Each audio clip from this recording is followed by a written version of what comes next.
Welcome, Wanderers. We're embarking on another deep dive, and today we're plunging into a really fascinating conversation you shared with us. That's right. We're looking at sources centered around Matias De Stefano, specifically an interview where he lays out some pretty unique ideas. Yeah, unique is a good word.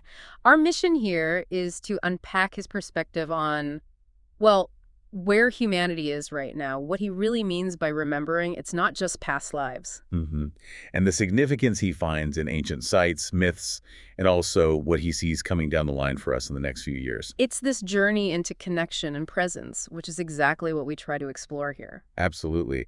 And this kind of deep exploration, it's really the heart of what we do on this show. You might know it as the Presence Podcast. Right. And if you find these deep dives valuable, please do consider liking and subscribing. It really helps us keep these conversations going. It does. Okay, so let's jump in.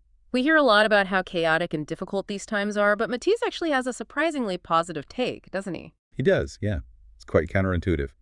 He argues that despite all the surface chaos, humanity actually has more freedom, more options right now than maybe ever before. More options than in the past. How so? Well, think about past cultures. Often your identity, your role, it was pretty much set by your birth, your family, your location. Obligations were huge. So, less obligation today, more choice. Exactly. If you have a problem where you are, you have the potential at least to move, to access information from all over the world instantly. You can connect with different ideas in ways our ancestors just couldn't. Right. Leaving your village or learning from another culture might have meant months, years of travel. Impossible for most. Yeah. So that freedom, that sheer number of options is unprecedented, even if it feels messy. Okay, that reframing is powerful. And central to all this is his idea of remembering. You said it's more than recalling past events. Much more, yeah. He uses the word literally, remembering, putting the pieces back together. Ah, like connecting things that we normally keep separate. Precisely. Connecting different fields, ancient history, modern science, philosophy, education, politics, biology, you name it. Seeing the links between them all. Yes. The fundamental idea is that everything is connected. His work, as he sees it, is helping people perceive that interconnectedness and learn how to use it, how to navigate it. Isn't that the problem today? Information overload. We're drowning in connections and data. Okay, yeah, this is where it gets really interesting. He sees that overload, that overinformation, not just as the problem, but also as the solution. How? How can too much information be the solution? Because the sheer volume and often the contradictory nature of it all forces you, or it can force you, to question everything, to question validity. That you can't just blindly trust one source anymore. Right. He even says, not even science is something you can just accept wholesale without question, because there's so much conflicting information presented as science. Okay. So this complexity, this inability to rely purely on external authorities or data points, it kind of pushes you inward.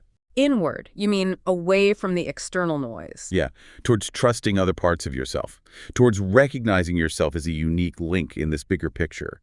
The flood of information becomes useful when it makes you ask, okay, who am I in all of this? Where do I stand? What's my specific connection point?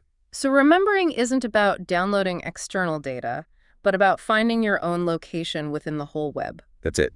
It's fundamentally about self-knowledge, knowing yourself and your unique place. Okay. So this connects with purpose. Does humanity have some kind of inherent purpose in this network, a preset mission? His answer is probably not what many expect. He suggests there isn't one single inherent predetermined purpose for humanity as a whole. Really? No grand cosmic job description? Not in that fixed sense. He looks at the word purpose to put something ahead. So purpose, he says, is something we create. We put it ahead of us. We create it. So what's our purpose now, according to him, while we're in this process of figuring things out? Right now, the purpose is basically to forge connections, to create more options for ourselves, for the collective, and to really understand what we can do from where we are. Right here, right now. And purpose helps guide our intention within those connections. Yes, exactly. It focuses the energy. And he adds another layer. Becoming truly human isn't just about intellectually linking data points. It's about becoming something new through that integration, through that self-discovery. Becoming something new, that sounds personal. You mentioned his own experiences started right from birth. Yeah, he describes it as just perceiving more reality from the very beginning. Seeing beings, other dimensions. Like angels or spirits. Not in a religious way, apparently. More like practical helpers. giving guidance on things. Guidance on what? Things like communicating with nature, understanding human psychology, how to deal with difficult emotions in people. And because his family was agnostic, it didn't feel spiritual or weird to him. It felt, in his words, super normal, like art or just help from another dimension. Wow. So childhood was actually quite positive with this expanded awareness. He says it was amazing. Kids and teachers saw him as insightful, like a little oracle. He had fun with it. But that changed in his teenage years. Things got harder. Yeah, that's when it became much more difficult. Intense, very emotional memories started coming back. Things that felt like past lives. Like what kind of memories? He mentioned remembering being a grandmother, vividly, but also remembering being someone who had killed someone. Really raw, sometimes traumatic stuff that was hard to integrate. How did he even cope with that? He expressed it intensely. Writing, drawing, painting on his walls. He knows it probably made him look crazy. But the key thing, he stresses, was support. Support? From who? Friends, some teachers, and especially his mother. Crucially, they didn't necessarily understand it all. They couldn't. But they were just there. They just listened, held space. Exactly. Asking, what do you need?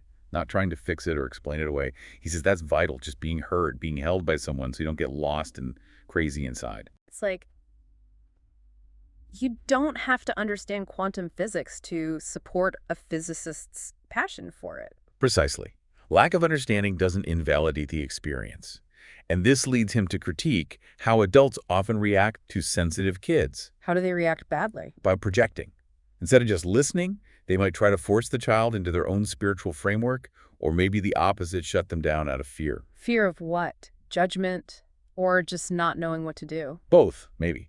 Fear of what others will think. Fear it's a distraction, saying things like, oh, don't talk about that, or that's not real, you're imagining things. Trying to control the experience based on their own comfort zone. Yes. And that creates real problems for kids who are genuinely perceiving more. Instead of allowing, they project. And he believes more children are being born now with this kind of expanded consciousness. Yes, he thinks it's happening much more frequently now. Is this just about humans evolving, though? Well, this is where his view gets really cosmic. He says we need to think bigger than just human evolution. He sees planet Earth itself as a living being, evolving over millions of years. And humanity is part of that. Like an extension of Earth, maybe like its neurons, as you suggested earlier. That's a good analogy. So the rapid changes we feel now, it's not just us. It's the planet itself, he suggests, changing its mind, metaphorically. After millions of years, Earth is starting to ask itself, who am I? Whoa! So our collective and individual transformation, it's part of a planetary self-inquiry. We're like cells in Earth's brain asking an existential question. That's the framework. The planet's been working towards this for, say, 3 million years. For Earth, it's quick. For us cells, it's our entire evolutionary history leading to this moment. He calls it a very special time. Special, definitely intense. Looking ahead, he points to the next 20 years as being particularly crucial. Extremely intense, yeah. He predicts technological development will vastly outpace our biological evolution in this period. So, with technology accelerating so fast, what's the main challenge or focus for humanity? Understanding ourselves. Consciousness. Yeah. Who are we, really, as a species? What's our collective goal? That core question again, who are we in all of this? Because technology might solve external problems, but the internal ones remain. Precisely. The problems in our own minds, our consciousness technology won't fix those directly. So consciousness itself becomes the key area for development. A lot of people, maybe some wonders listening, feel fear around technology, especially AI and things like that. He tackles that fear directly. He uses a simple analogy, a hammer. Is a hammer bad? Depends how you use it. Exactly. The tool isn't the issue. The consciousness using it is. He argues that human unconsciousness, our lack of awareness, is far more dangerous than any technology. Because historically, humans started the wars, not the tools themselves. Right. Technology often offers solutions, connection, new ways forward.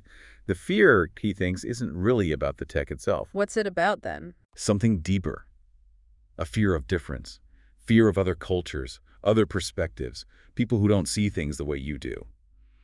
And ultimately, he says it's a fear of ourselves. Fear of ourselves, that's heavy. What are we afraid of within ourselves? He puts it quite bluntly. When we're truly alone with ourselves, unfiltered, we might find parts that feel messy, uncomfortable. We realize how much we imitate others. And if you connect inward deeply, you might sense something vast. Like infinite potential. Yes, like realizing, hang on, I am this infinite power wrapped in a temporary human package. And that idea of infinity, it's terrifying to the part of us that wants control. Definition. We're afraid of losing control if we embrace that vastness. Exactly. Our fears, our lower emotions feel like this dense energy we don't want to fully own because it feels like losing our grip. We create limits because we're scared of the question, who could I possibly be if I am? Everything. Thinking about potential, he talks about ancient cultures like Atlantis having a different relationship with this idea. Yes. He suggests cultures like Atlantis reached a state where they saw themselves as, essentially, gods living in a human body, deeply connected to their inner divinity. And the society, Atlantis, was structured to support that. That was the intention, yeah. They used storytelling, alchemy, specific concepts, like seeing the universe as mind, not just located in the brain. Maybe they use symbols like the Eye of Ra to represent this cosmic awareness, something akin to our idea of atoms, perhaps, but framed differently. Seeing the universe as mind, that's a fundamental shift. Huge. And they believed you could actually program the body, the consciousness, through these stories and practices to become something more. He feels we're heading back towards that potential state. But what's stopping us now, if we're heading back? He points to this deep ingrained mistrust of our own inner reality. Centuries of external systems, certain religious dogmas, rigid scientific materialism that dismisses subjective experience have taught us not to trust what's inside. That mistrust blocks access to that inner infinite power. He shares some really specific and honestly quite harsh memories of Atlantean life too, doesn't he? Yes, particularly life in the colonies near the Nile, the K people, he calls them, not the main city. What was life like there? He remembers it as matriarchal, ruled by councils of women. But the practices? They were incredibly demanding. You mean the part about learning how to die every year? Yeah. It was an obligation, apparently, from childhood. Pushing potential out, forcing confrontation with limits. Learning how to die involved intense, sometimes terrifying experiences, away from family, facing fears, jealousy, low emotions, very harsh ways. Wow. Why? Why put children through that? Because they saw all reality of the planet, everyone on it as one single living being. To reach the next level, collectively, they believed everyone had to be perfectly aligned. Same frequency, like a Swiss watch or an orchestra. Collective harmony above all else. Absolutely. Any deviation wasn't just a personal failing, it was seen as failing the whole planet. Life was incredibly precise, little free time, specific roles, some fun, some not, all to balance the system. Is there a lesson in that for us today, besides the harshness? The lesson might be about understanding teamwork and responsibility for your own frequency. They grew up knowing their inner state affected everyone. The breakdown happened, he suggests, when parts of the system decided they knew best and tried to control others. Mistrust, mind control. And we see echoes of that control dynamic now. He sees our current era as deeply traumatic on a collective level. The collective body is reacting against control, against being told no. Is that why we might define ourselves by wanting what we're told we can't have? That's part of it, yeah. Yeah. It's a trauma response. We confuse our infinite potential, that vibrant atomic cat energy he talks about, with a limited identity forged in opposition. I want this because you don't want me to have it, rather than tapping into our inherent power. How do we process that level of collective trauma, the suffering involved? He suggests it's a long haul for the collective, maybe 2,000 more years to fully release it. 2,000 years. So the suffering we see now is part of that long release. He uses an analogy. Humanity is like a child crying, releasing pent-up energy. It's necessary for growth. The trauma is part of the planet asking, who am I? He actually says it's amazing that people are experiencing this trauma now because it means they're engaging with the question. And trying to stop the crying, saying, don't feel that, this is the truth, that just embeds the trauma deeper. Exactly. It makes the trauma the core of your reality.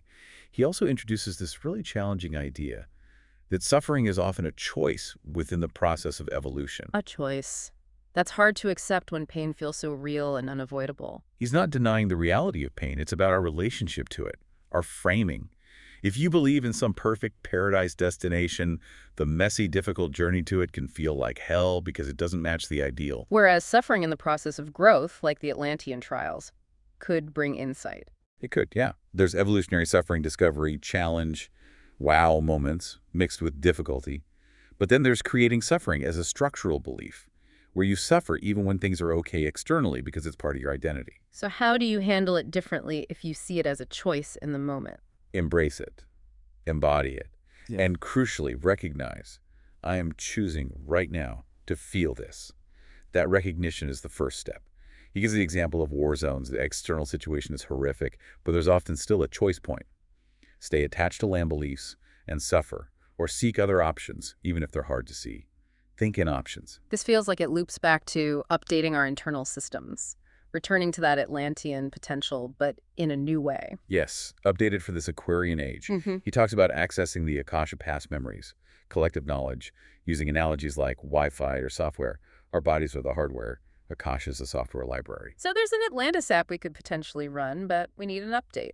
Kind of, yeah. But many are running on old systems, like using a BlackBerry in 2024, he says. We're attached to old traumas, old identities, outdated programs, and the update. It needs to happen together, but it starts inside each of us. How do you do that update personally? Things like therapy, deep introspection. They're tools to look at your programming. Identify the old apps from history, family, culture, and consciously decide. Keep, delete, or update. Yeah. Asking, who am I in all this, helps sort out what's genuinely yours. He also points out that in pushing against old, rigid systems, religion, society, for the last century or so, we kind of threw the baby out with the bathwater. We rejected the past entirely. Forgetting that traditions and beliefs, even family history, are like the underlying code, the algorithms running our lives. Exactly, like the binary code, the ones and O's, the mom and dad foundations. Yeah. We operate on this code without knowing it because we denied it. To truly change, you need to understand that code, go back, honor the history, grandparents, great-grandparents, not to repeat it, but to understand the algorithm first. You can't debug code you don't even know exists. Precisely. Honor it to understand it, then rewrite it. He also touches on this idea of consciousness being shut down. He says it wasn't one entity doing it. It was us, humanity, giving away power. To external systems, Yeah. governments, religions. Yeah, letting others decide what is best and what is true. He told a story about a Spanish ad telling people not to trust traditional lemon remedies for a sore throat, but to trust the pharmacy, even when the pill might contain compounds from lemon. It's that subtle undermining of inner knowing. And now is the time to reclaim that inner authority. Absolutely, he's clear. The old systems themselves, governments, Roman law, aren't inherently evil. They were useful tools for their time. The problem is using them when they don't fit anymore, like wearing a heavy coat in the tropics. Don't blame the coat. Realize you're in the wrong climate for it. Exactly. So instead of blaming the old system, thank it for getting us here and put energy into building the new system we need now. He mentioned a Freemason, thanking him for acknowledging their historical role, even if the organization feels different today. It sounds like this tension between old and new. He compares it to living in your parents' house. Dad, the old system, pays the bills, sets the rules. Yeah. But now there are 100 grown kids with different ideas. They want change, but haven't taken full responsibility yet. That shift to responsibility, he feels, is happening right now. Okay, let's shift focus geographically. He talks a lot about Egypt. Why is it so significant beyond the obvious history? Its geography is key. Mm-hmm. The Nile, its specific latitude, its position on the planet's axis. And he believes the memory of crossing the Nile is encoded in all humans. Yeah.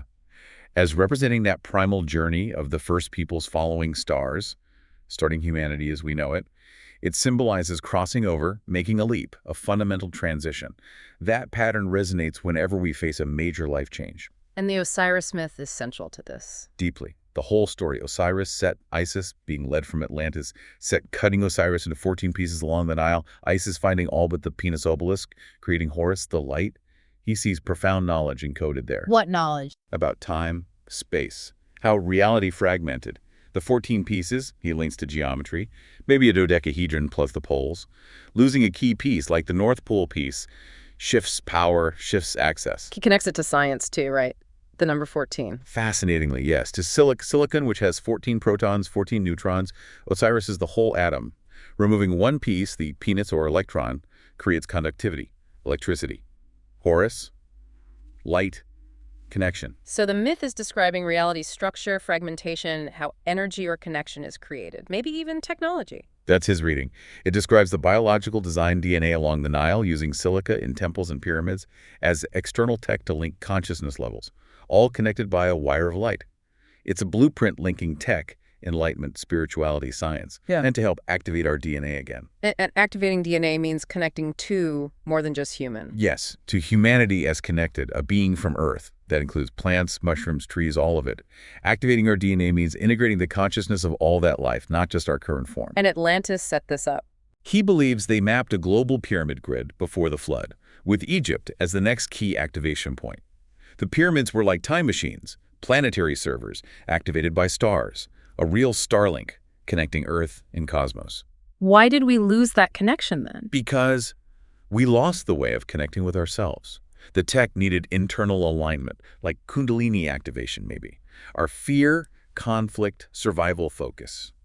We couldn't operate it anymore. It went dormant. Will we build new pyramids? Use the old ones? Probably focus on repairing and understanding the old ones first, he thinks.